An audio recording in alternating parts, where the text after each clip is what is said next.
Welcome to Crossroads. A new conflict is emerging in the White House, and this time, well, it's between conflicting news outlets getting angry at each other, being allowed into the briefings. Seats for quote-unquote new media, as they call them, they've now been opened up. Many of these new media also happen to be conservative. And why is it that conservative news outlets being allowed into the briefings is somehow new?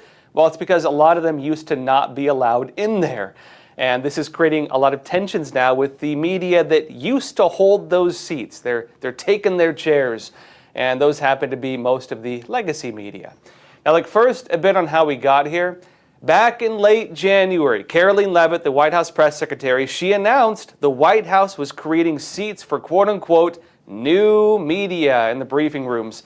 And this included opening up spots for news outlets that tend to lean conservative, in addition to independent journalists, individuals, podcasters, social media influencers, and the like. It's essential to our team that we share President Trump's message everywhere and adapt this White House to the new media landscape in 2025. To do this, I'm excited to announce the following changes, opening up this briefing room to new media voices who produce news-related content and whose outlet is not already represented by one of the seats in this room.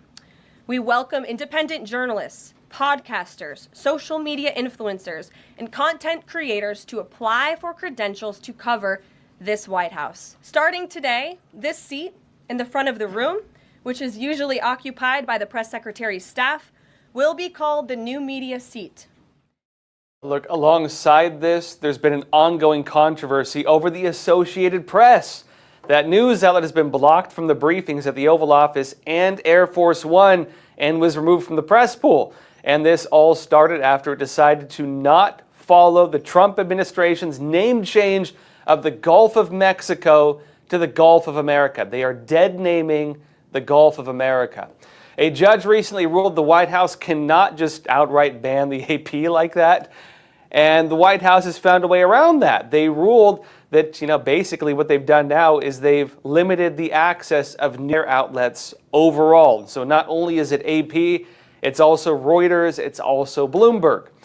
Now, similar shakeups have taken place at other official briefings, including at the Pentagon.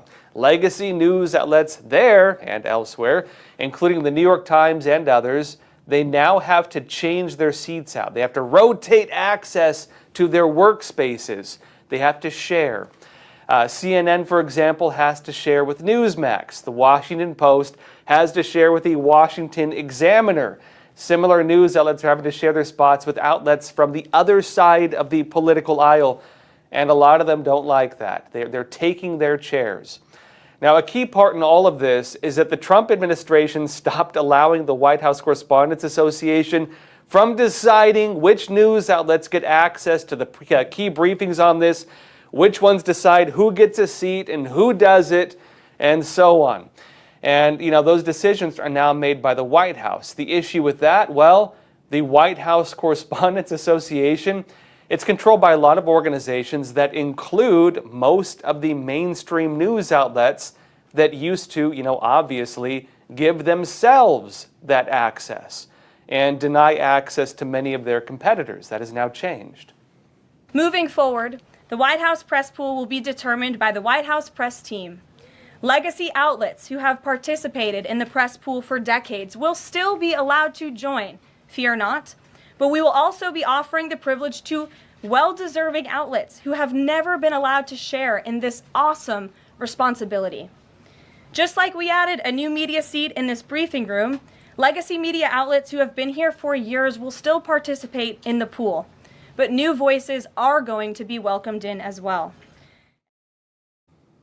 Now, look, while this is being framed as a move based on, partisan interests, limiting access to the more liberal news outlets, granting access to more conservative outlets, a lot of critics have also pointed out that former policies effectively did the same thing. Only, they acted to keep out conservative and independent outlets and prevented them from having access to these, key areas in Washington. And remember, the reason why this is controversial is because they're now being allowed to have access to it. It would not be all the conservative outlets suddenly having access if they already had access. The issue is they used to not have access. Now look, looking back, the Biden administration removed the press passes of more than 440 reporters back in 2023. And look, that was likewise framed as affecting news outlets mainly along partisan lines. It was not strictly conservative, but it was a lot of the conservative outlets who got kicked out. And now look, we're going to see the dust settle. Reporters from the new media, the ones that are more conservative and the podcasters and so on, they're now sitting side by side in those briefings with the legacy outlets, mainly, heavily liberal ones. And it does not seem that everybody is happy about this. In fact, I'd argue some of them are very, very unhappy about this. Politico recently stated these new news outlets are, quote, disrupting the White House briefing room. They view them as young and, pro-Trump and disruptive. And among the journalists, many of them have been slinging this out with is Natalie Winters. She's the co-host of Steve Bannon's War Room. Here's what they had to say on that. Politico. They say most of the members of the new media have adopted Trump's hostile relationship to the mainstream media. But Winters goes further than that, most in her animosity. She has accused other White House reporters of taking part in CIA psyops. And she believes the liberal media is actively fomenting a color revolution against Trump. Part of that is because during Trump's first term in office, they kind of did with the Trump-Russia allegations, which was false information they tried using to remove the sitting president from office. But they continue. They say, quote, they can criticize what we're doing at War Room as like state regime propaganda or whatever, she said as she walked along the National Mall. But at the end of the day, I'm like, who's running cover for the state?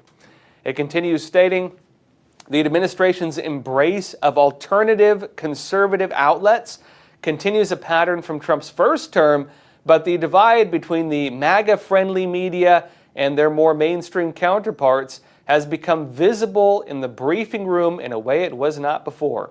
Without dedicated seats of their own, a group of about a dozen new media reporters have taken to gathering in the conservative corner.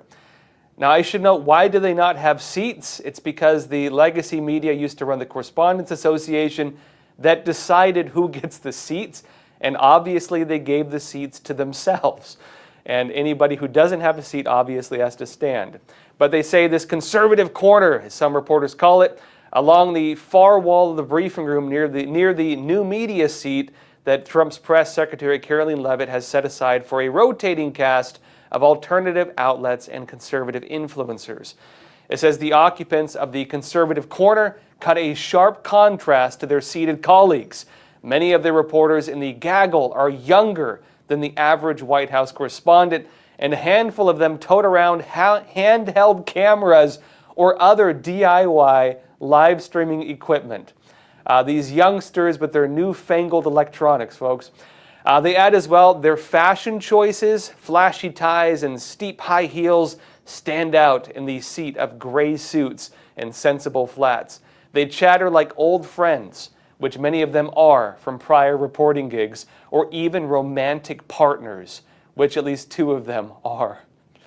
Anybody who knows how these press briefings worked, it was always like that. They're just making it sound controversial now. But look, I personally know Natalie Winters. I've worked with her. I've done interviews with her. She's very keen on China news. I'd actually argue she's one of the top experts on a lot of the United Front stuff. I've actually done some research with her. She's very knowledgeable about how Chinese spy networks work. I also featured her in my documentary a few years back, The Final War. Very good expert on China. But look, a lot of legacy media, they have really had it out for her lately. This included a lot of hit pieces about her clothing, and many news outlets have claimed that she dresses, quote, inappropriately. Now, she's countered that by pointing at some of the trans awareness dresses that appeared in the White House and different events, and some of the key officials who they argue dress inappropriately. But they're now kind of trying to take a moral high ground and saying that she is the one dressing inappropriately. And she was recently rejected as well from the Washington Press Club. It's not clear whether that was done because of her clothing choices or because they just don't like her. But look, in response to that, Natalie said they rejected her out of jealousy. According to the Telegraph, she said, quote, "Frankly, it's because our show," talking about, of course, Bannon's War Room, "is so on the ascent in terms of viewership and impact," she said. And she added, "I think who wouldn't be jealous of War Room? We're the only show in history to have deposed a sitting member of the House. We're the only show that exists that has an audience that can nuke a bill on the House floor by collective action and phone calls." And she added, quote, we're the only audience that helped propel President Trump overwhelmingly to victory just a few months ago." Now, look, on that point, I've been on War Room several times. I know Bannon personally. They do have more of like a proactive or activist form of journalism. They try to get their audience active. You could argue the legacy media does the same thing, only they do it like with a kind of a more polished veneer, but it's the same thing, at least in my opinion. Now, like the backdrop of a lot of these hit pieces, though, a lot of these outlets do not seem to like that the new media are being allowed into the briefings. Epoch Times is there as well, as is our sister media NTD. And this is starting a whole debate over what a journalist is. What is a journalist? Are you a journalist? What is honest news? What does it mean to report accurately? What does it mean to have balanced reporting? Who among them is actually accomplishing these things? And in all these discussions, this issue is coming to the forefront. CNN, they recently did a whole piece and video series where they met with Natalie Winters at the White House. They said that they hung out with these new media, and they titled one of the articles, quote, "Do you consider yourself a journalist? CNN meets MAGA media at the White House." Let me show you a clip from that. Watch. You're hoping that that will be rearranged, that outlets like yourself might have a more prominent seat here? Definitely. If it were up to me, I'd kick a lot of these outlets out. I view my role here more as sort of reporting on not so much the White House, but really the media. Natalie Winters is White House correspondent for Steve Bannon's show War Room. Our bias is not to be sycophants for President Trump. Our bias is for our audience, which is the working class of America, the people who want to put this country first. We met the new media correspondents on the day Trump announced tariffs that could upend the world economic order. As other news outlets reported on the tanking stock market, on Bannon TV, they celebrated. This is the first day where a sitting president put America's working class first. Have the quote-unquote traditional reporters that are here been hostile to you at all? Well, I think they know better than to come after Natalie Winters and the War Room posse, but it's the looks, the eye rolls, the conversations that I overhear. They're just... Now, of course, this is not really about Natalie Winters, at least in my opinion. Now, they're using her as an example of something else. It's the issue they have in the media overall. And this is really a debate between two very different worldviews. You have the legacy media, which does, and maybe other than like Fox, tends to be very far left for the most part. And then you have the new media, and some of them are more centrist, but some of them do lean, very pro-Trump. Who are conservative, and they are now clashing. The issue you have is that effectively the mainstream, the people with this access that used to be only one side of the aisle, the other side was denied it. Now, this is becoming one of the big topics of discussion, the idea of whether or not there is a problem with the legacy press or the new media. Political commentator Scott Jennings, he was recently on CNN, and they talked about this. CNN, they're actually having debates on it. They were discussing why legacy media is losing the trust of many Americans. Trust in media, and then mainly the left-wing stuff, it's at an all-time low, and they're acknowledging it. Here's how that conversation went. Watch. We do have that Gallup polling about trust in media, and now, as in recent years, and let's be honest, Scott, a lot of this is driven by the rhetoric on your side of the aisle. I mean, it's not. You think it's driven by the rhetoric and not the performance? Absolutely. But my point is this: if you're CBS or any other news outlet, the reason that you have lost trust ought to be obvious to you, and the way to fix it also ought to be obvious to you, and it has nothing to do with Donald Trump and everything to do with the product. Just try to make a better product that appeals to more people. And the way you appeal to more people is by not crapping on half or more than half of the country because of their values and political viewpoints. I think that is what you'd end up with in that press room then is, and these are my words, the freak show that Trump wants. Trump tries to devalue media. Why should we value his freak show there? Leave it to the freaks. I think calling them freaks. I don't think there's any disagreement on that, by the way. I mean, he called these new media sources the freak show. They're not freaks. They have audiences. Some of them are. They have audiences, and there's a reason that they're thriving is because people are starved for information that they think they can trust. They're not freaks. They're filling a need in this country, in my opinion. Right.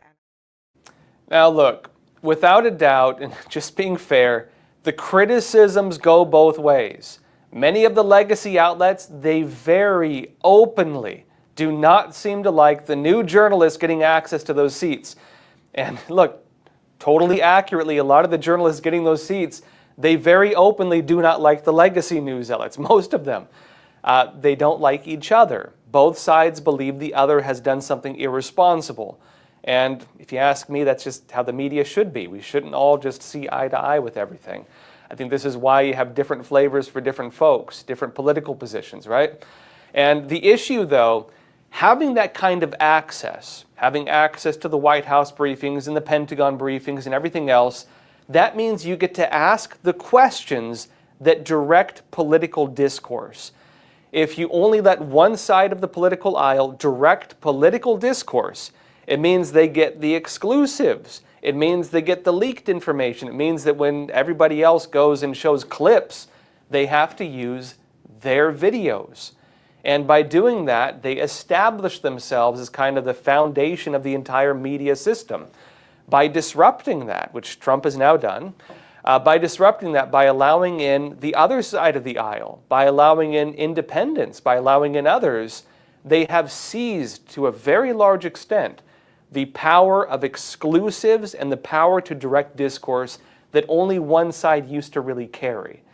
And interestingly as well, the new media, they're calling out what they regard as dishonest news coverage from the other side of the aisle. The right is criticizing the left as well. During one of the key briefings earlier this week, journalist Tim Pool, he does, of course, Timcast, he was given one of those news seats, and he raised this topic during a question to White House Press Secretary Caroline Leavitt. Watch this. Many of the news organizations that are represented in this room have marched in lockstep on false narratives, such as the Very Fine People hoax, the Covington smear, and now what's being called the Maryland Man hoax. Now, in an effort from the White House to expand access to new companies, you've created this new media seat. So I'm wondering if you can comment on, following this expansion, you've had numerous outlets disparage the companies that you've had sit here, as well as the reporters. I'm wondering if you could comment on that unprofessional behavior, as well as elaborate if there's any plans to expand access to new companies. Sure. Well, we certainly welcome diverse viewpoints in this room, which is one of the reasons we have you in here, and there's many new faces in this room in comparison to the previous administrations. And you rightfully pointed out the Maryland Man story, which I, from this podium, when The Atlantic published it, on that very first day, I came to this podium and said, this is wrong. The press in this room have this story wrong, and we have seen more and more evidence come to the table that we have had all along. We were always right. The president was always on the right side of this issue to deport this illegal criminal from our community, and it is despicable to see the media continue to refer to this individual as someone who is just a peaceful man living his life in Maryland. This was and always has. Now look, in my personal take, if you would ask me, I don't think there are any news outlets, any individual, any journalist, any person, I don't think anybody is totally free of bias. That's just the way people are. I would say myself, obviously I have my opinions, obviously I'm biased in some regards, but as a journalist, you're made to kind of try to not be. There needs to be an effort to present the other side of the argument and people who don't agree with you in an accurate and fair way. And as a journalist, I try to suppress my biases, and I do try to see things from other people's eyes.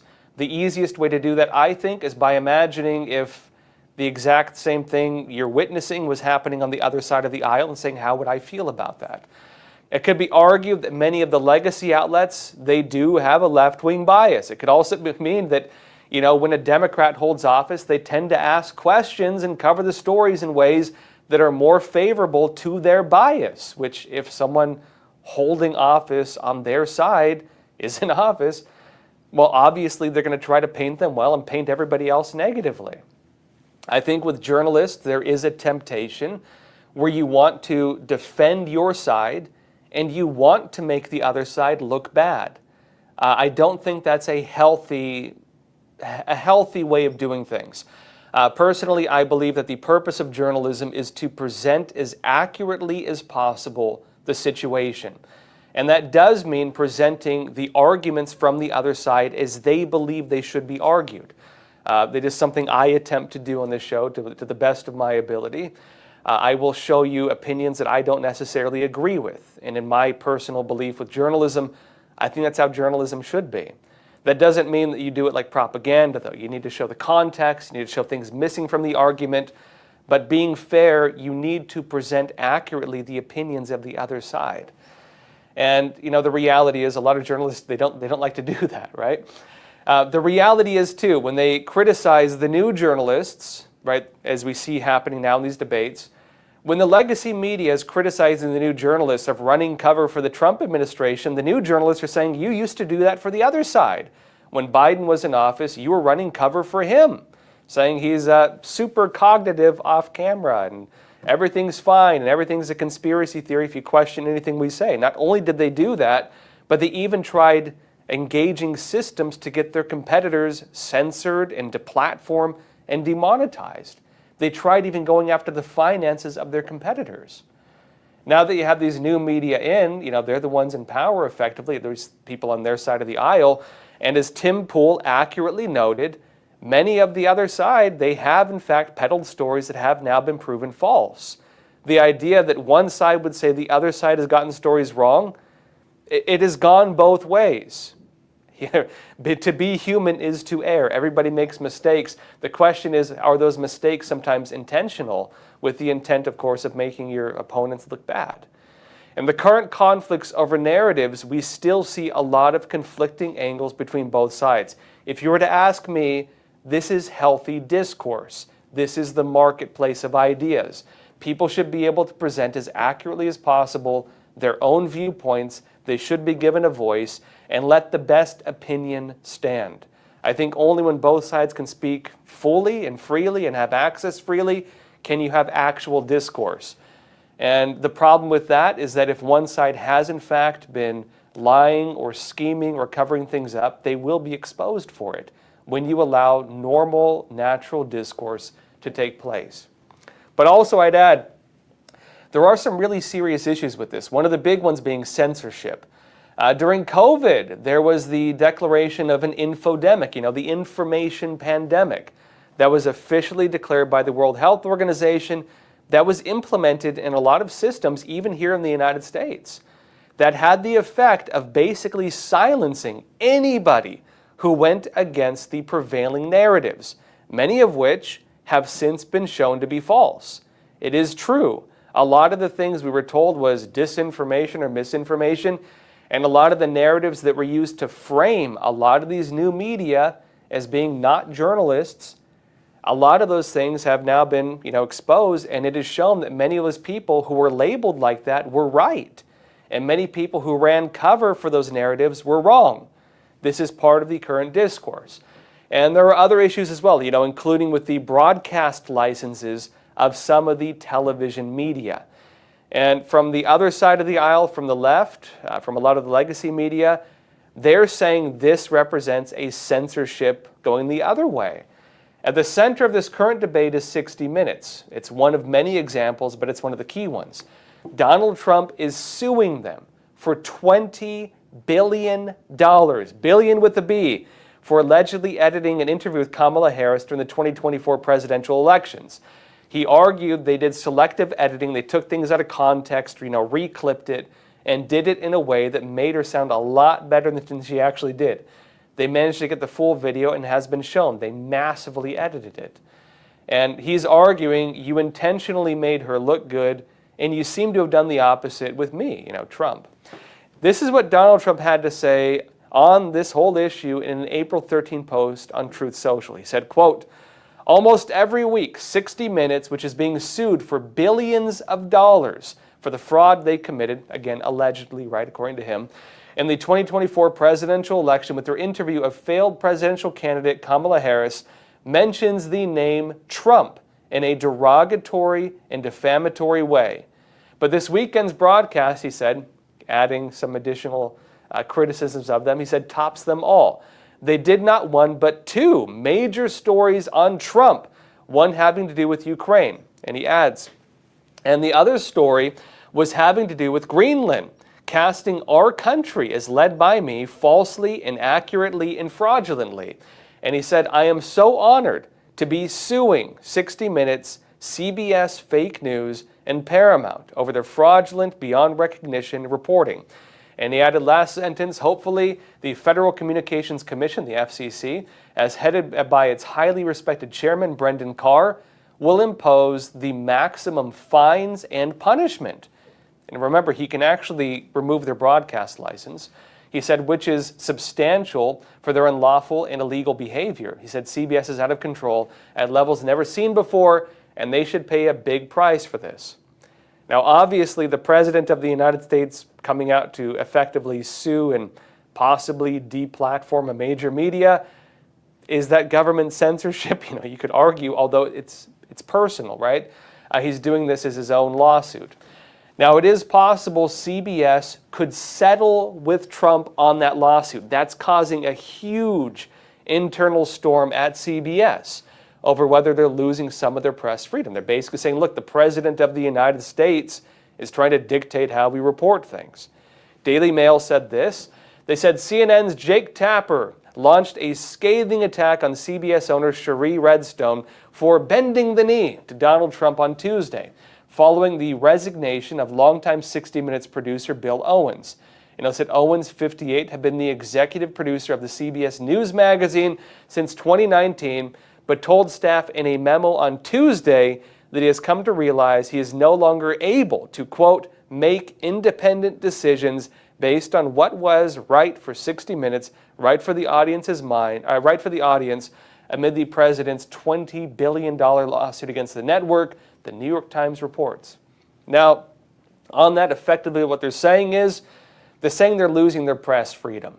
And they're arguing that settling with Trump over this represents a folding to Trump. There's a lot of criticisms with it. The other argument is they might not be able to win that lawsuit, right? Not only that, but they're facing pressure from Brendan Carr at the FCC.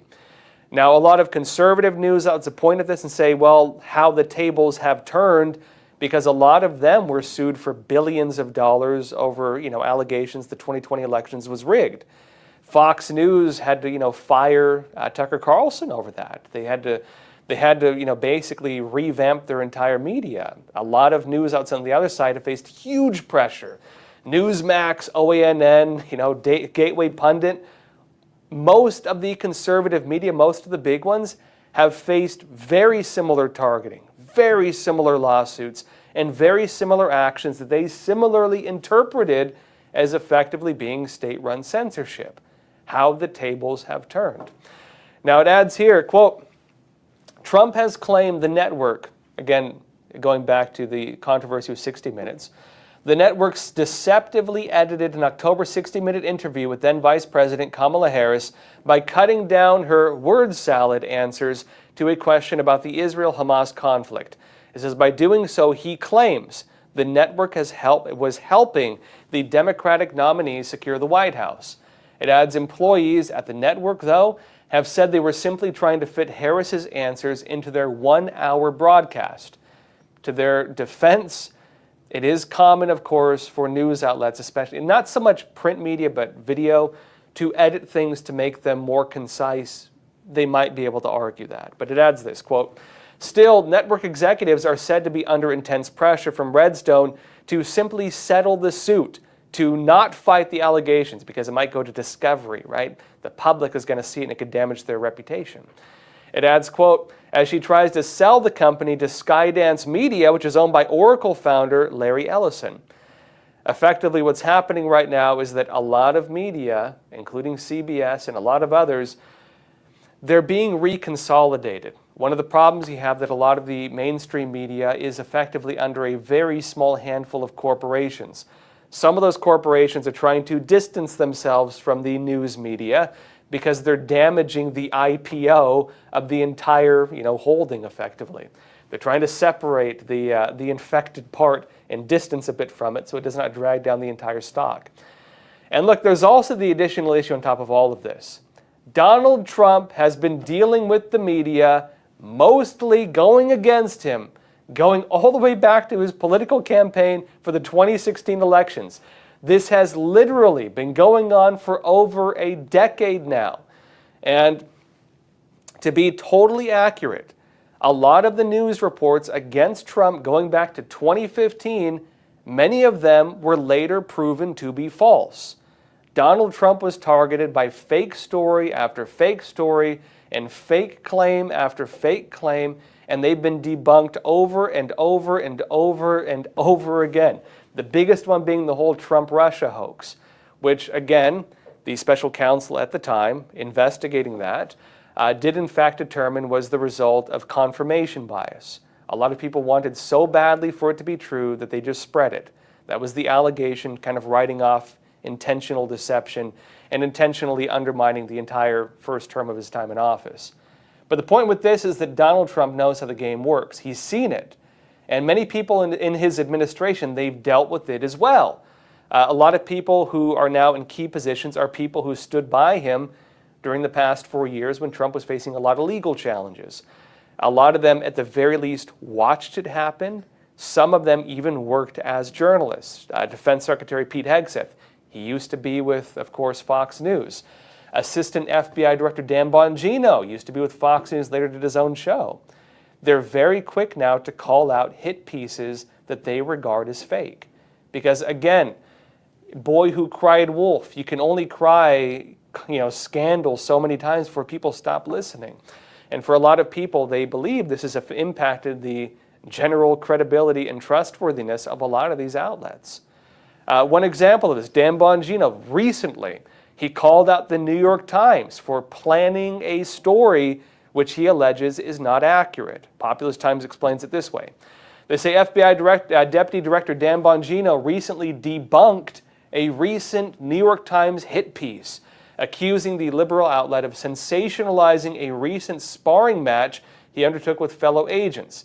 It says Bongino, a former U.S. Secret Service agent, strongly rebuked the Times, New York Times, for including in its story a retelling of a face-off on a wrestling mat with another agent. And he said, quote, Adam Goldman of the New York Times is getting ready to run another one of their journalism expose pieces about me, Dan Bongino, spending time in our FBI training facility ground fighting with our dedicated and skilled defensive tactics instructors, Bongino wrote online Sunday. And he added, their big news hook is that after a solid few rounds of grappling, I injured my shoulder. It says the Times wrote that several former agents said Bongino lost a bout against younger agents skilled in jiu-jitsu, and said, quote, the instructor I was grappling with got the best of me because he's incredibly talented. His statement continued and added, quote, that's why he's there. And it was not an injury, but a bit of swelling in my right elbow, not shoulder, because I'm 50 years old and I can't recover like I used to. But I felt it was important to get on the mats anyway because that's what men do. And keep in mind, a lot of people don't do that anymore. But of course, look, if you're training for the military, if you're training in a lot of federal law enforcement, you obviously do trainings. If you're a police officer, you'd be surprised how many times the confrontation goes physical and you have to take the guy down to the ground. The same thing applies to federal law enforcement. Being prepared for that job means you got to train. And of course, Dan Bongino is to an extent setting an example as a leader within the FBI, demonstrating that even though he's a leader, he's still willing to get dirty and get on the ground and train. He adds this, though. It says, while it's hard to say whether Bongino's statement influenced the paper's reporting, New York Times, the Sunday night online edition did not mention any injury Bongino suffered as a result of the sparring. Effectively, he knew they were going to write what he regarded as a fake story. He called it out. They seem to have not done it. In a similar example, EPA Administrator Lee Zeldin, he also called out the New York Times for making another alleged false claim, saying that he had no evidence of waste, fraud, and abuse under the previous administration. This was during a press conference on Monday where he noted, talking to one of the New York Times reporters, saying, did you even read the report on which you're basing these allegations? And really criticized her. Watch this. I'm just asking you, sir, where has the judge found that there's waste, fraud, and abuse? So you read the 39-page decision supporting a preliminary injunction? It's okay if you say no. No, I haven't read all of it. Okay, that's okay. Nowhere in it does it acknowledge anything that I just said. It doesn't even acknowledge it. So if the New York Times wants to say that there is no evidence, and Politico wants to say it, and Washington Post wants to say it, and others want to say that there's no evidence. See, I have a job to make sure that I don't waste tax dollars. And then for people in the media to be willing to sacrifice your own integrity and the integrity of your paper to make a claim that there's no evidence supporting it, well, I could stand here before you, and I just went through a list of how many things did I just mention? 10? I don't know what the list is. And then you'll go out and write a story saying that there's no evidence of any wrongdoing. I have a duty. Now, look, all of this ties into the broader debate. The argument against new media is the question of whether or not they are journalists. That brings up a question of, well, what is a journalist? You can look at historical newspapers. They used to be pretty dang biased as well, especially early 1900s. Now, the counter-argument to that is, questioning whether or not the legacy media is engaging in real journalism. Are the legacy news outlets more honest than the new ones? Or are they less honest? Have they gotten more keen at just hiding their bias, whereas the new ones just kind of say it, right? Is there the issue even of whether some of these outlets openly misrepresent information? Have they falsified information? Do they do this knowingly? And of course, if you look at both sides of it, I think it can be argued, well, a lot of the legacy media has in fact lost a lot of credibility because they have gotten a lot of stories wrong. Yes, they polish it very well, but you can still see what's underneath that polish sometimes. A lot of the new media, without a doubt, do have more of an opinion style. They do say things in ways that the legacy media might not. But the question is, again, what even defines journalism? If you were to ask me, journalism is the act of giving people the most accurate picture of something taking place as possible. Some people do like more opinionated journalism. That's the reality today. Journalism has, to an extent, become entertainment. And I'd argue that TV news is like that as well. If you were to ask me, a journalist is supposed to try to present something as accurately as possible. And the reality is nobody is free from bias. The challenge is trying to not be and trying to show things accurately while putting your bias aside, in my opinion. Now look, folks, on to another topic. Americans are waiting on declassified documents being provided to the public. We recently did get another batch of files on the JFK assassination. Many people criticized the first batch of not having some of the key files on, some of the scandals and allegations, let's say, and the speculation on who killed JFK, who done it. Even more, I don't know if it's all, but even more of the files have now been released. There's still some accusations on that. The reality is, if people have been building, theories on what took place with an assassination, we never really got clear answers on because, Oswald was killed and so on.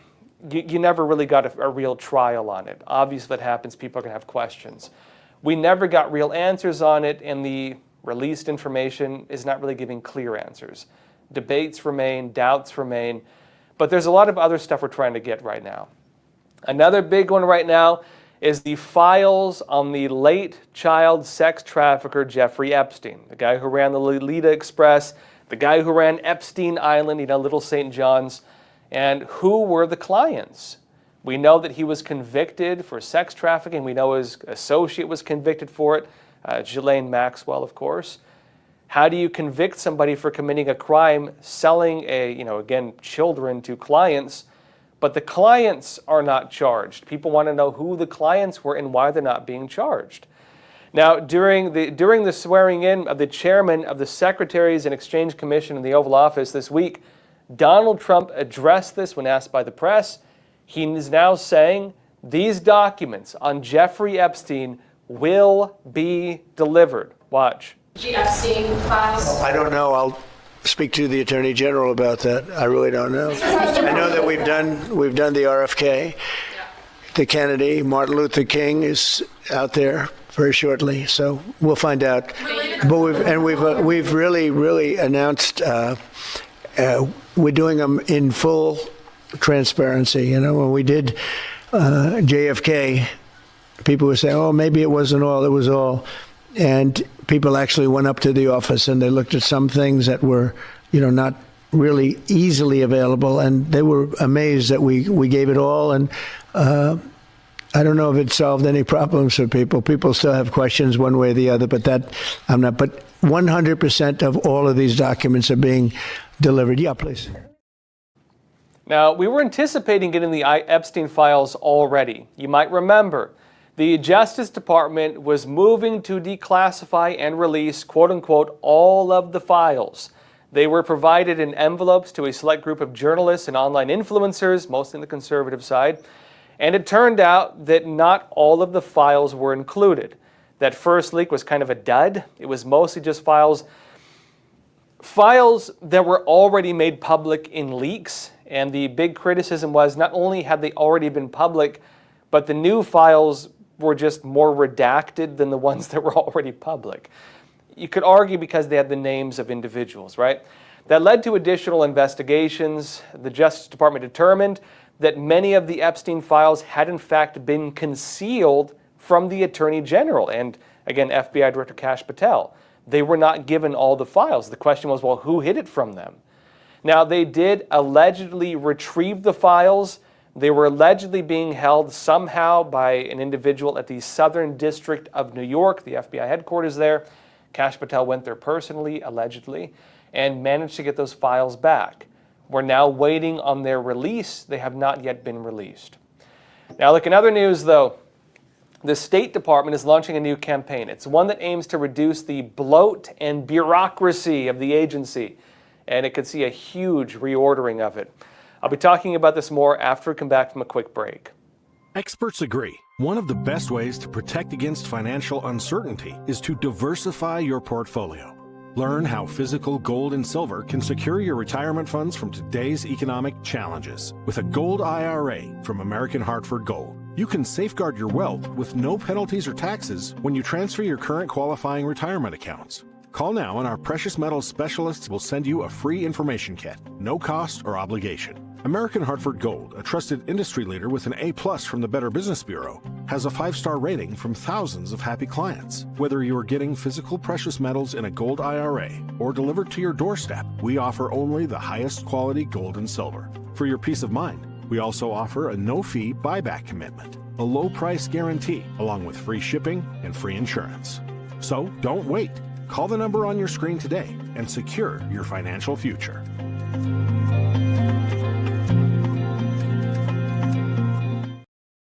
Welcome back.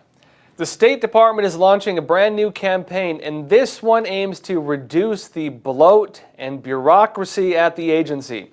This is the official statement from this. This is from Secretary of State Marco Rubio. He wrote on X, quote, "Today is the day, under POTUS's leadership, and at my direction, we are reversing decades of bloat and bureaucracy at the State Department." He said these sweeping changes will empower our talented diplomats to put America and Americans first. And in those attached documents that he has right there, Rubio says that over the past 15 years, the department's footprint has had unprecedented growth and costs have soared. They're alleging that basically across the whole federal government, they've begun paying more for rent and programs and a lot of things that are not necessary. And they're alleging that your hard-earned tax dollars are not being spent on the actual activities and the actual responsibilities of the agencies that they were established to be carrying out. He adds this, quote, "But far from seeing a return on investment, taxpayers have seen less effective and efficient diplomacy. The sprawling bureaucracy created a system more beholden to radical political ideology than advancing America's core national interests." You could argue, going back especially during the Biden administration, built into the diplomatic efforts of the United States were in fact, gender agendas and race agendas. They had the trans flag hanging on American buildings and so on. You were dealing with this. There were additional agendas on top of just the core functions of these organizations. Now, Rubio continued by explaining what they plan to do about all of this, and he writes this, quote, "That is why today I am announcing a comprehensive reorganization plan that will bring the department into the 21st century. This approach will empower the department from the ground up. From the bureaus to the embassies, region-specific functions will now be consolidated to increase functionality. Redundant offices will be removed, and non-statutory programs that are misaligned with America's core national interests will cease to exist. Now, what does that all mean? Well, it seems something major is about to happen with the State Department. Now, this could, kind of reorganize basically the entire agency. The FP said this. They said the plans to reorganize the leading foreign political agency in the United States are outlined in internal documents obtained by the Free Press. It says they show how the State Department will eliminate or restructure hundreds of offices in Washington, D.C. That's a lot of offices. A revelation that comes after reports in recent weeks of a rumored overhaul at the agency.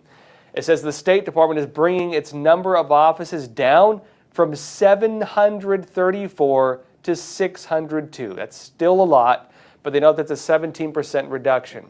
It notes as well that separately, under secretaries at the State Department, it says are also being instructed within 30 days to present plans to reduce their U.S. personnel in individual departments by 15%, according to a senior State Department official. These include 6 top offices employing thousands of people. And it says the reorganization comes as the Trump administration seeks to drastically reduce the size and scope of the federal government. Meaning this is not just them, this is the whole government right now. Now remember also, USAID, which is not about U.S. foreign aid, it's about international development. It just reads like it's an aid department. USAID was moved under the State Department. Of course, the DOGE department, in reviewing their many spending activities, exposed that a lot of money was going to, gender initiatives and climate initiatives and random things that many people argue our money should not be spent on. And USAID has now been moved under the State Department. Rubio, of course, under the State Department. He has said that he wants to align U.S. foreign aid and U.S. foreign spending with the agendas of the State Department, diplomacy, and American interest. Meaning they're not going to be engaging in moral, these types of moral arguments or anything like that, gender issues and such. They're going to be making things more based on actual foreign aid and actual foreign investment, maybe helping real educational programs in foreign countries, doing things like that. They're not going to cut that off, they're just reorganizing it. A lot of the money is still delegated, the budgets are still there. Probably what's going to happen is more of the budget is going to go to the initiatives, less is going to go to the bureaucracy. Now, Rubio, he also closed down an office allegedly created to track down foreign disinformation. That's the Counter Foreign Information Manipulation and Interference Office. It's a renaming of a previous one. That office is one of the few that faced a lot of criticism as basically working as a state-run censorship office. That's now gone. The government is no longer going to be engaging, it seems, in direct efforts to police the speech of individuals. Some would argue on the other side that Trump's doing that through other ways, like removing the broadcast licenses of some of the legacy media. Interpret it as you will. But these organizations, effectively what they were doing is they had liaison work where they were talking with social media influencers and private organizations and even talking to, again, big tech companies, social networks. And they were not necessarily telling them to censor people. They could not go that far. But some would argue that by flagging information, it worked as effectively saying orders to censor, and they were being interpreted like that. Mark Zuckerberg, the CEO of Meta, has come out and said that effectively he believes that they were forced to censor by some of these, U.S. government efforts. And even if it was not done directly, the connotation was there that it did in fact represent a state-run system of censorship, which did fall typically along partisan lines. They've gotten rid of that. That's now gone. And it also seems what's taking place now could represent basically just a reorganization of the department, but also the role it plays with foreign aid, the way America does diplomacy fundamentally, and really the basic culture of the institution. What does America represent? The State Department kind of holds that ground. What does America represent to the world? That flag is carried by the State Department. And this also reflects changes we're now seeing being made basically throughout the entire government right now with the Trump administration. They are reordering everything just about. And to that point as well, I know there's been a lot of reporting saying Elon Musk is being pushed out. Remember, he's the head of the Doge department. It was going to be him and Vivek Ramaswamy. Vivek dropped out prior to the whole thing.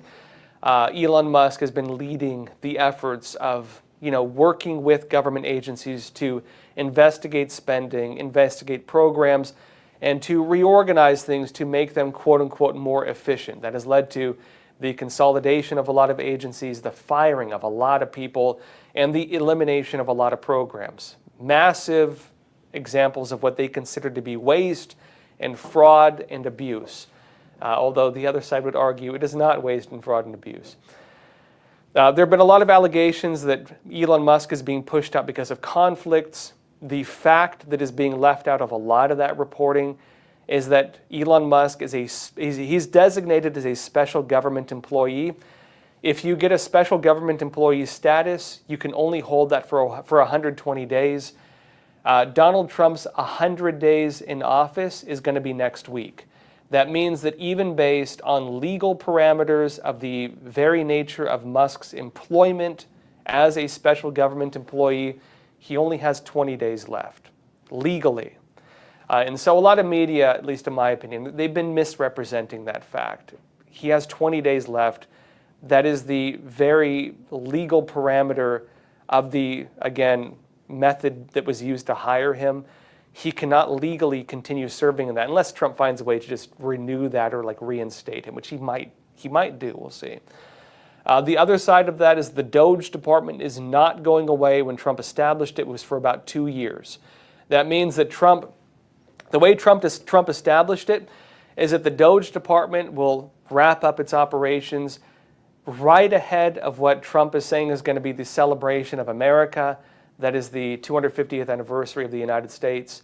That's coming up soon as well. So again, that is the fuller context of what's now taking place. Folks, that said, let's jump into some questions. If you have a question, leave a comment in the chat. Don't forget to like this video. It helps us a lot in the algorithms. That said, let's jump into some questions. Let's see, Linnea 25, you're saying, I am so glad to see the briefing room, you're talking about the White House briefing room and the other ones, with a variety of outlets covering our daily news. It's about time we all have a voice and get the reporting from reporters who actually report the whole story, not just what gets clicks. I don't care what they wear, who they date, or whether they have a flashy tie. What I do care about is the content and the truth as it happens. Yeah, I think the personal attack stuff is ridiculous. I don't think at this point Americans care what a lot of politicians or key figures do in their personal lives. And look, I would argue that type of stuff doesn't really work anymore because they've accused, what have they not accused Trump of and Americans still voted for him? I don't think they accused Trump of murder. No, they did because they accuse him of January 6th and they say that the deaths are Trump's fault by extension. So they've accused him of that. Let's see, rape, murder, fraud. What crimes have they not accused Trump of? Again, I don't think he was. I think we've been seeing that a lot of that was fake, right? But effectively, they accused him of basically every crime in the book, including trying to overthrow the United States and trying to become Adolf Hitler. Americans are numb to this, I think. And I don't think those personal attacks work anymore. And if you're one of these mainstream news outlets trying to accuse somebody else of dressing inappropriately, and a few years ago you were defending people trying to castrate children, I don't think you have a strong high ground on which to base those arguments. You know what I mean? You need to be a moral authority to make moral accusations like that. I don't think it works anymore, frankly, other than name calling. The most they could accuse them of is hypocrisy. Oh, you claim to be this moral exemplar and look at what you do in your private life. That's the furthest they can go with it. If you were to ask me, you're not going to find a single person on the face of the planet who does not have a flaw. I disagree with the idea of personal attacks. I think it's stupid. I can tell you right now, folks, if you know any person who does not have some skeletons in their closet or something bad they did at some point in their lives or some kind of, negative flaw, they're hiding it from you. Because there is no such thing as a person who is perfect. They don't exist. I would say the best you can find is a person who makes an effort towards becoming a better person. That's the best you're going to find. A person who leans towards goodness. But you're not going to find a person who's, completely morally pure. What are we talking about here? If you don't know their negative side, they're hiding it from you. Okay? They're hiding it from you if you don't see it. So I don't think these things work, personally. But, you do see a lot of these moral arguments still, and that's just the way it is. On that point, though, I will talk a bit about the way that the press works. And I know I sometimes give kind of long answers. Folks, if you want me to do shorter answers during the Q&A, let me know. I know because I tend to give longer, I would say more thought out answers, we don't get to as many questions. Do you like that I do that? Do you want me to do shorter answers? We get to more questions? Let me know in the chat because I'm actually curious where you stand on that. But I'm going to give you a longer answer on this one. Because I want to touch on why it's so important that you have different viewpoints, different media from different positions in the press pool. And here's why. And to be clear, the Epoch Times, we are part of the press pool. We actually did get access to it. And you can actually see our journalists now being able to, ask questions. Iris Tao, you might have seen her asking some questions. She is our journalist. She's done a great job. And, so we do have that access, and they have let us into the press pool. On that point, this is why I think it's so important. The way that some media construct stories is done in a way that I disagree with. And I'll explain some of my theories on journalism and how I see it currently being done. A lot of media, effectively what they do is they use the scientific method to write news. A lot of the major news outlets do this. I would argue New York Times does this. I'd argue a lot of them do it. And so what does that mean? It means you begin with your conclusion. You start with your hypothesis. What is your hypothesis? Well, this incident happened today because this is an example of this political issue that I'm pushing. For example, if a news outlet is pushing the argument of racism in America, they will try to frame every incident through a racial lens. If there's two people and they kill each other and they happen to be different races, the media might say in their hypothesis, this happened because of racial tensions, not because the people had an argument and one of them lost their temper, which is the way I would probably frame it, unless there was a clear indicator of racism. So they'll start with their hypothesis. Or they'll say, there's chaos in the White House. That's their hypothesis, right? And so every incident of a disagreement, every incident of a conflict, every incident of a person raising their voice, every rumor they may hear becomes evidence of a hypothesis. And so they'll use that. And they'll say, basically in their conclusion, that the headline, right, the narrative of the entire article, is they framed it that way as part of their hypothesis. Rage at the White House. So-and-so does this. Chaos behind closed doors. Insiders give us the inside scoop. And the way they do it effectively is the same way you do a scientific study. You have your hypothesis, which is the way you frame your narrative. And then they do cherry picking of evidence to support that hypothesis. It's very easy to do. How do they do that? They'll use the incident and they'll get people who were witness to it or who claim to have seen it to give them, the unnamed source claim, right? Insider source says this. They build their entire narrative upon that. Then they'll get outside interviews, which they construct by cherry picking. They'll interview somebody or several people who will agree with their pre-established hypothesis, their pre-established conclusion. And they'll use that to substantiate what is just a rumor based upon their pre-existing conclusion. And then what they will also do is, because they have access to the White House, because they're able to ask questions during these briefings, they'll have their journalists go and they'll ask questions based on this. What do you say, raise your hand, called on, what do you say to the rumors that this incident happened? Are you angry at Dan Bongino? Are you angry at Elon Musk? What do you say of Musk trying to do this? And what they do by stating that is they get the government to comment on it.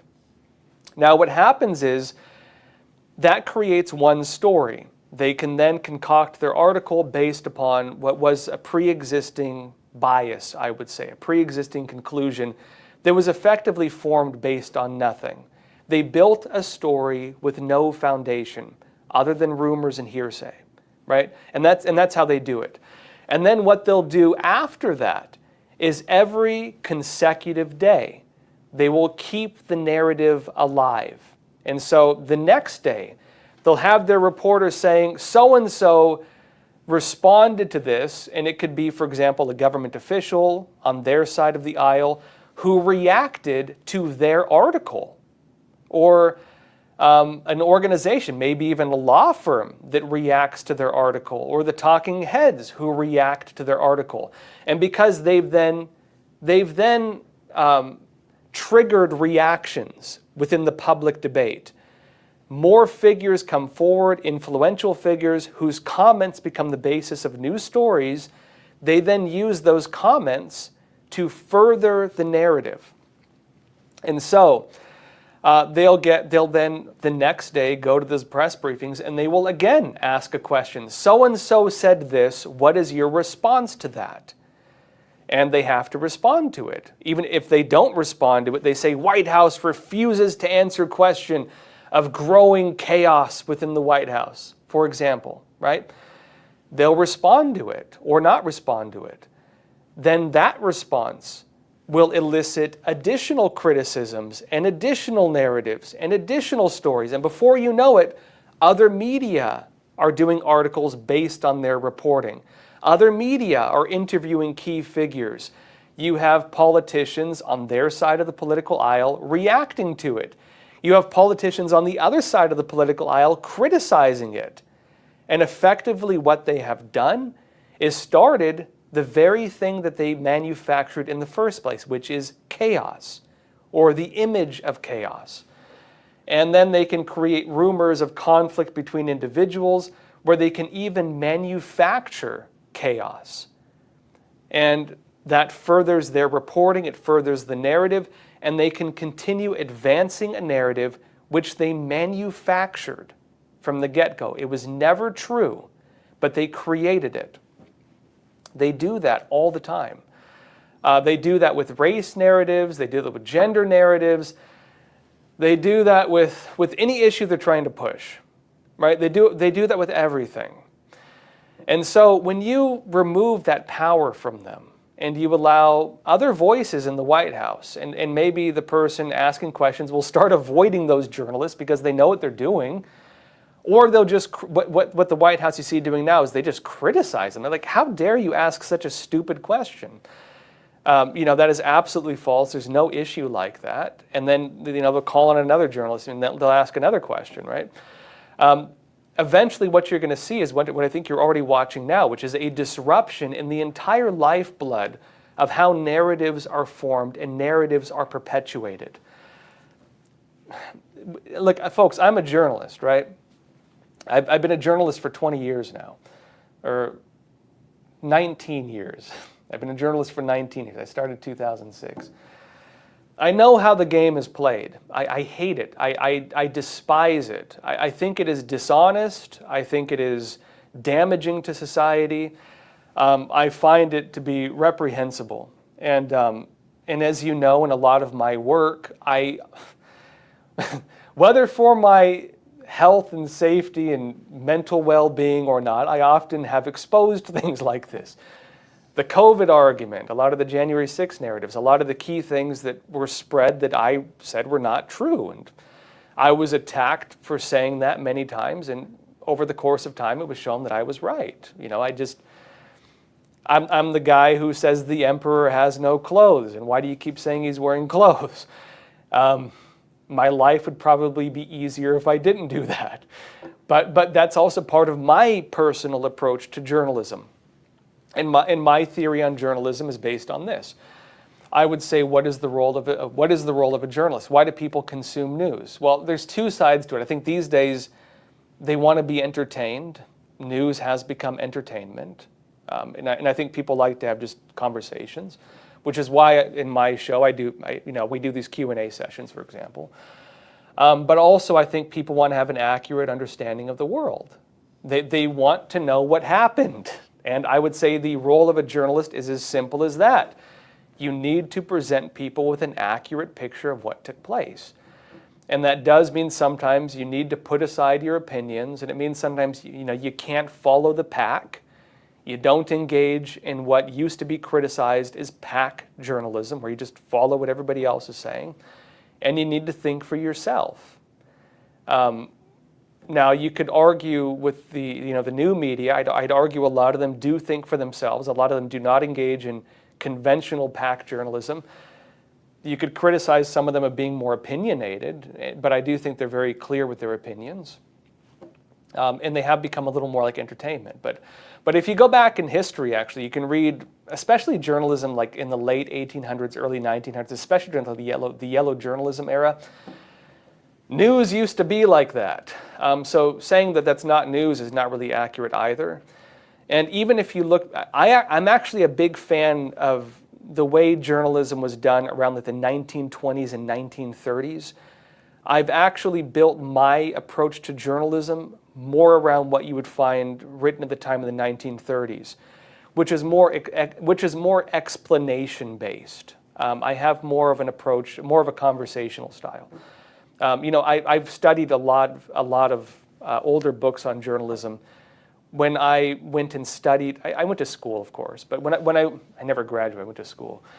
I was top of my class, journalism, but I never graduated.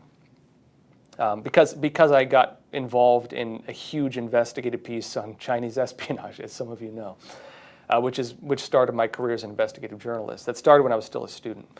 But one of the ways I built my form of journalism is I went back and I read, I think I counted I read more than 70 books tracing journalism back to its origins. Journalism actually, the first documented newspaper was in ancient China during the Tang Dynasty. It later became known as the Peking Gazette, and it was effectively a collection of imperial edicts, or edicts. During the Roman Empire, they also had something very similar, which were bronze tablets, and they would inscribe on bronze tablets, the news, the big things happening in the empire. And that was original journalism. Some people would trace journalism back to the history of storytellers, of skalds in the Germanic tribes, of bards, of traveling storytellers, right? You could argue that Homer was a journalist. He documented, he documented a lot of incidents. You could argue that ancient historians were journalists, where they Herodotus, for example, is that how you pronounce his name? Were journalists, people who documented historical incidents. That was traditional journalism. Tracing it forward, there were accusations when the printing press was invented that it would undermine the reputation of journalism, because journalism used to be a spoken art. And the argument is when you have written news instead of spoken news, it removes the individual from the conversation. And by removing the individual, it dehumanizes it, and you don't know the credibility of the individual. All of you know people who you believe, all of you know people who you don't believe. And so you can read it. There's a very old book called, I believe it's called The Free Press. And it's a criticism of the printing press, which of course talks about that. Tracing it forward, of course, you had the yellow journalism era. You had all these different eras. You had the introduction of advertisements in media, most of which started in the UK, in Britain. And of course, journalism became a business, right? It became a business. That ran into some problems, especially during the yellow journalism era, when, for the sake of money, that business began doing a lot of dishonest things. That resulted in kind of the golden age of journalism, 1920s, 1930s, I would argue. And that also went into, later on, brought the rise of radio, the rise of TV, the rise of other things, and of course various laws that allowed for the corporate consolidation of media. Part of that was banks buying up news outlets because they found that they could basically use news as a way to present narratives they wanted. And it became propaganda effectively. And, again, if you go back and read what journalism used to be, it was more explanatory. It was more discussion-based. And during the golden age, you did have journalists who engaged more in actual reason. One of my favorites, G.K. Chesterton, a lot of people know that he wrote essays. He also ran a news outlet called G.K.'s Weekly, which I have a huge collection of prints from. I really enjoy it. And I also based my style of journalism a lot on G.K. Chesterton. And if you go and read his stuff, you'll see my style's a little similar to it. And so the point is, I've kind of formulated a lot of my own approach to journalism. At Epoch Times, I'm one of the older staff here, you know what I mean? And over the years, I've also helped build some of our standards on journalism. And I've integrated a lot of that, which is why you'll find Epoch Times. It's not just me, we have a lot of great people here. We have a very unique approach to journalism. We have standards. We don't base articles on unnamed sources, except in very extreme circumstances. We don't follow the pack. We don't engage in personal attacks. We try to show both sides. We've integrated more of what I would consider to be traditional journalistic standards. And I would say that is journalism, but I'd also say that journalism has been messy over the course of history. It's been honest, it's been dishonest. And so for journalists to try to accuse one side of not being journalists, I don't think it's accurate. I believe even a lot of the legacy outlets that I might disagree with, I would say they're still journalists. They do things I might not agree with, but they're still journalists. And so that's kind of my view on these things. You know what I mean? Anyways, folks, let me know if you like me giving long answers like this. I know for the Q&A it means I answer fewer questions, but it's just kind of the way I think sometimes. But if you would like me to go deeper, just let me know, right? Next question, folks. Ashley from California, you're saying, everyone has bias. I can confirm I studied psychology. You're saying even in research, you have to put your bias aside, and that's the problem with a lot of research now. It's produced by researchers who are biased one way, so their results lean that way. And I've seen, and I'd agree. I mean, and look, despite all my talk about journalistic standards, I am biased. I try not to be, but I am, right? I make an effort to not be biased. But I know I'm biased. I know I have my opinions. I know I have what I think is the right thing. But as a journalist, I try to be flexible to accept that I might be wrong. And I actually think that's one of the biggest challenges with not being biased. You have to be willing to accept that you don't know everything. And that is a challenge for some people. Not being biased means you have to acknowledge that you may be proven wrong. It means that you may lose face. It means you may be insulted. It means that somebody may criticize you of being an idiot. I have people who don't like me. That just happens. Go and read some of the hit pieces against me when I was talking about COVID origins. You know what I mean? Some people wanted to see me executed for talking about, the story on January 6th. There are people who do not like me at all. But that's part of the game, right? That's part of the job. On that point, though, that's also been one of the big arguments with the way that the internet works and what the internet has done to discourse. On one side of it, you could argue we can now access everything. The problem you have with being able to access everything is you can find people who agree with you even when you're wrong. As a journalist, I can tell you, if I want to substantiate one angle, I can probably find 20 scientific studies that would substantiate anything. You know what I mean? I could base in science almost any argument, because chances are, if you want to say that the sky is blue, you can find 20 papers saying the sky is blue. If you want to say the sky is yellow, you can probably find 20 papers and articles saying the sky is yellow. If you want to find people who believe the earth is flat, you can find a lot of stuff on that too. You know what I mean? If you want to find people saying the earth is round, you can find a lot of stuff on that as well. You can substantiate anything these days.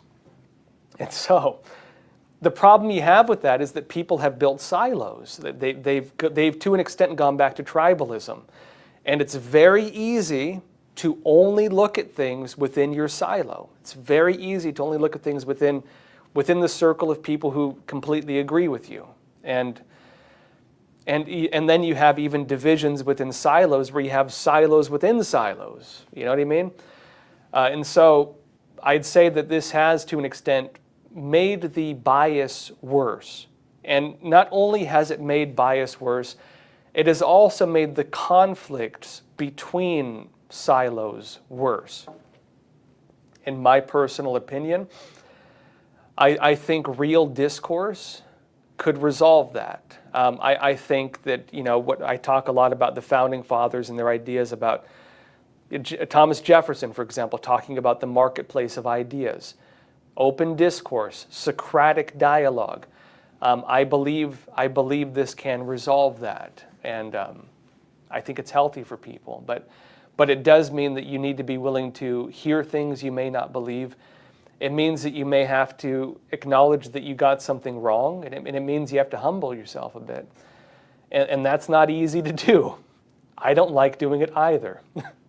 You know what I mean? I'll give you an example of this. I mentioned my car got towed the other day. It turns out I live in a neighborhood where sometimes you can't, it's hard to tell, especially at nighttime, it's hard to tell if you parked in a place you can't park at. I parked somewhere I wasn't allowed to park. I didn't notice. I thought I was right. I was wrong. I was in the wrong. I had to pay a bunch of money to go get my car from the towing place, and having to pay I had to pay over $300 to get my car back. Oh my gosh.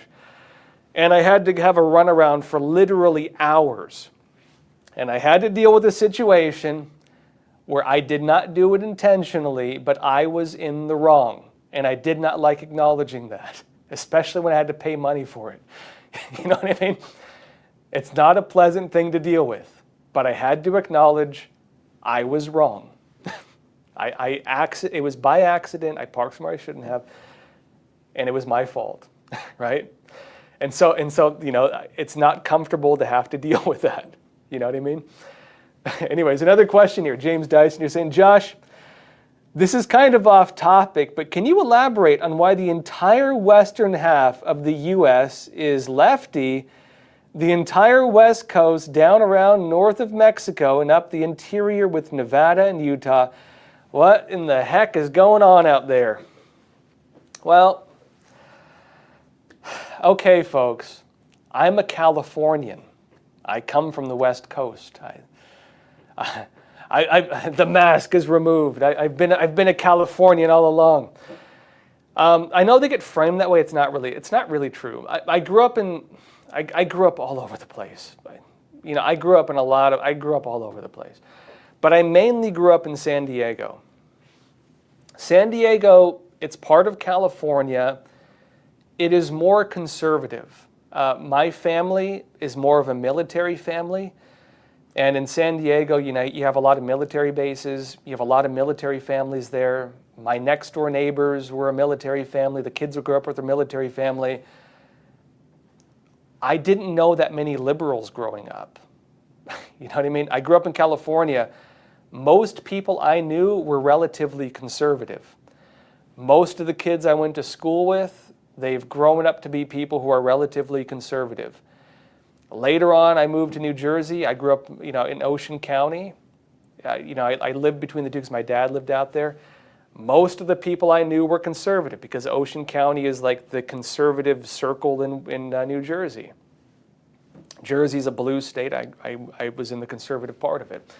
And so, for me, it's like I didn't know that many people who were like on the left. I don't think I even met somebody who would say guns were bad or should be banned until I was in high school. You know what I mean? And so it's not like you think it is. If you go to East County, if you're in California and you go to most places outside of Los Angeles, Sacramento, and San Francisco, you're going to run into a lot of conservatives. And it's not necessarily like you have like a state and everybody's conservative or everybody's liberal. You have a lot of people who are right down the middle. I know people who voted for Obama who voted for Trump. I know hardcore Trump supporters who used to be big supporters of Barack Obama. During the 2016 elections, a lot of people who supported Bernie Sanders ended up voting for Donald Trump because they believed that Bernie won the popular vote and they believed that he should have been the front runner of the Democrat Party because Trump was promising change, Bernie was promising change. I don't think it's as black and white as some people frame it to be. Without a doubt, you do have some people who are super extreme and out of their minds. I travel across the country all the time.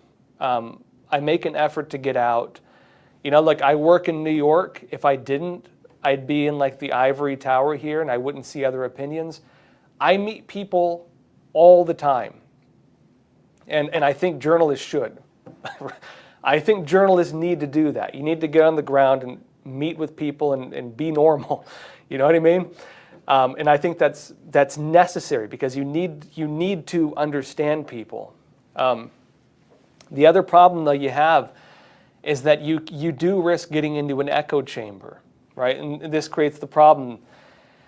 People are susceptible to ideologies. And you do find that a lot of big cities where people are closely knit, you do tend to find there's kind of a homogenizing process that takes place. And it all gets blended together and people start holding the beliefs of their peers. And you end up in areas of very, very one-sided political opinions because people only talk to people who agree with them. Now, myself, growing up mostly around conservatives, until I was in high school. Later on in high school, I had a lot of friends who were on the left side, some who were very far left.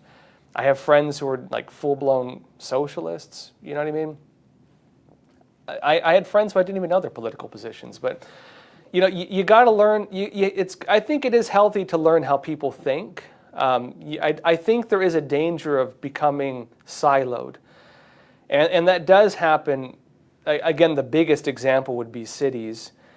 But I think everybody risks that to an extent. Now, I would say conservatives these days probably know the left better than the left knows the right. And I think that's actually why you're seeing a big culture shift right now. Why is that? Well, if you were going to school, what was the main thing you were hearing? You were hearing probably very far left ideologies, especially like Gen Z, which especially young men Gen Z, they're considered the most conservative generation ever. Why is that when the school system is very far left? It's because, they dealt with it. They see it, right? Conservatives, for the most part now, they've been exposed to mainstream media. They see these narratives everywhere. You go and watch a Hollywood film. It's right in front of your face. You download Netflix or Disney Plus. They put all these political things in their movies. It's right in front of your face. It's being shoved down your throat everywhere you look. And so chances are most conservatives have a general idea, at the very least, of every single thing people on their side of the aisle believe. You've been exposed to it. You know it. Because they don't let you not know it. You know what I mean? You're not allowed to not know it. The other side, they're not really used to it yet. Maybe it's getting better these days because the Trump effect. When Trump first came into office, it was very much the opposite. Conservative outlets, they've been censored, they've been deplatformed, they've having their voices taken away, they lose their advertisements. It's very hard to make a living as a conservative journalist.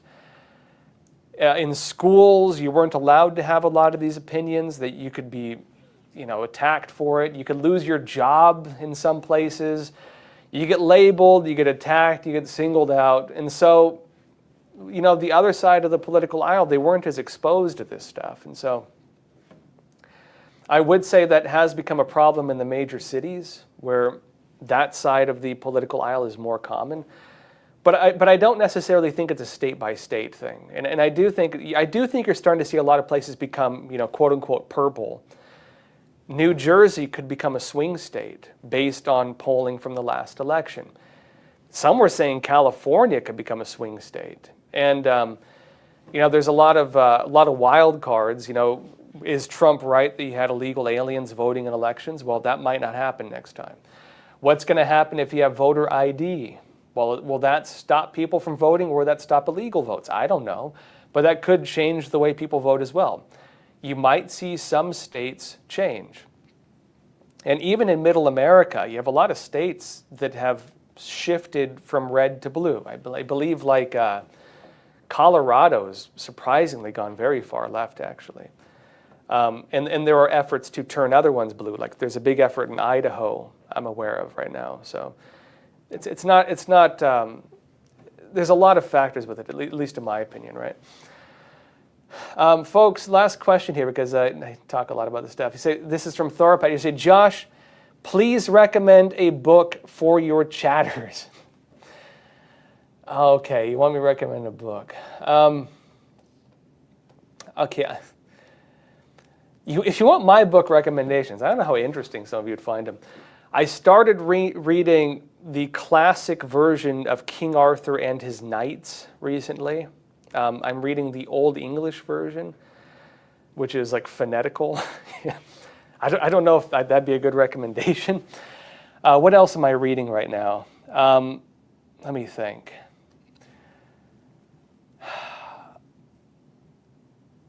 Okay. Okay, let me give a recommendation. Okay, maybe my producer would help me. I would recommend studying the other side of what is being said in the news cycle right now. What was the guy who wrote, the guy who runs Wall Builders? Was it Wall Builders? He wrote the true story about the different take on the history of the United States. What was that book called? Tim Barton. That's right. My producer's helping me out here. I recommend a book. This is one of the better history books out there, and I would recommend this because a lot of the history that's been taught, going back to, late Obama administration, I believe has been false. A lot of people have been misinformed about the real history of the United States. I'd blame this mostly on the 1619 Project, which was a fake revisionist history of the United States done by the New York Times, which was adopted, and that was adopted, of course, into Common Core education under the Obama administration.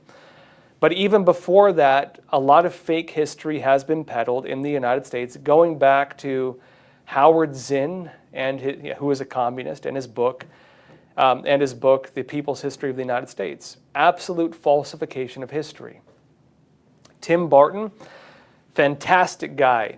He did a series with Epoch TV.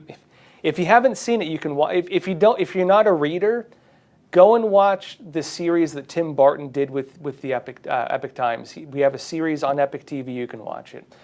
But he did a book called The American Story.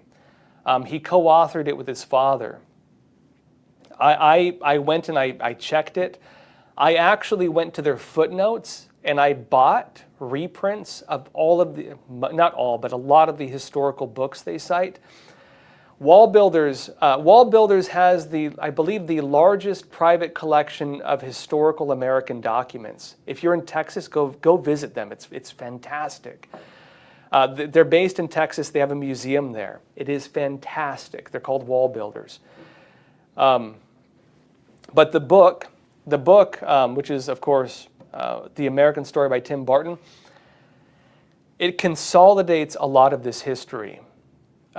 Because one of the things I do when I research things is I will read books, but I will oftentimes buy or read archives of the books in the footnotes. And I did that with this book.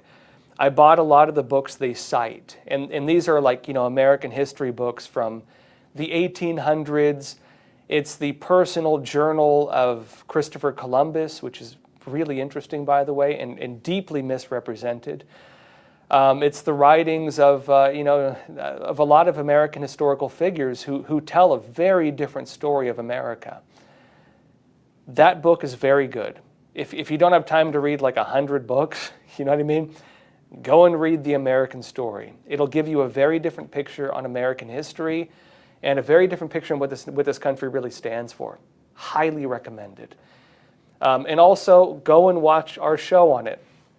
It's called The American Story. You can watch that on epochtv.com. Those of you here, go and watch it. It's really well done. And that's, again, the author, Tim Barton. Fantastic guy, awesome guy.